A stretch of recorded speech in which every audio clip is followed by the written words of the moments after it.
আজকে আমি একটি ছোট বাঁধাকপি গাজর দিয়ে এক ধরনের মিষ্টি বা সন্দেশ বানাবো। চলুন তাহলে দেখে নেওয়া যাক কিভাবে এটা বানাচ্ছি। তার জন্য প্রথমে 4টে গাজর বাঁধাকপি নিয়ে নিয়েছি। আর একদিকে গাজরটা গ্রেট করে মিক্সিতে দিয়ে তার মধ্যে একটি এলাচ ও 1 কাপ দুধ দিয়ে ভালো করে পেস্ট বানিয়ে নেব। এবার একটি প্যানে 1 চামচ ঘি দিয়ে ঘিটা গরম হয়ে গেলে তার মধ্যে গাজরের পেস্টটা ঢেলে দেব।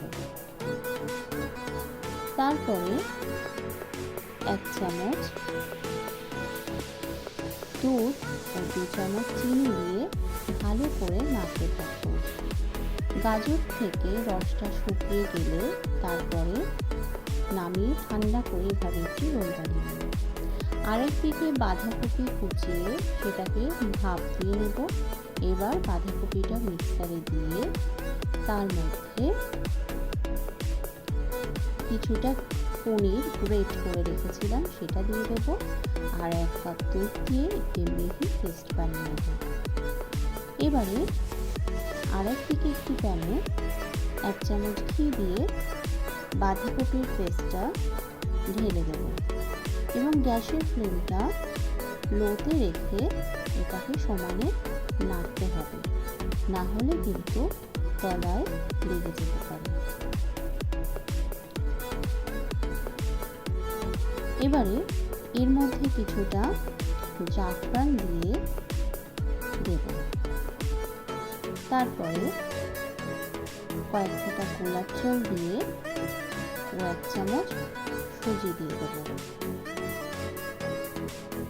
দেওয়া হয়ে গেলে ভালো করে নাড়তে থাকবে। এবারে কিছু পরিমাণে চিনি ও 1 চামচ দুধ দিয়ে ভালো করে নাড়তে থাকবে। তারপরে দেখুন বাঁধাকপিটা প্যানের থেকে এভাবে উঠে আসবে, তার মানে বুঝতে হবে এটা রেডি হয়ে গেছে। তারপরে এভাবে বেলে নেব। এর মধ্যে আগে থেকে গাজরের রোলটা দিয়ে একটু রোল করে নেব।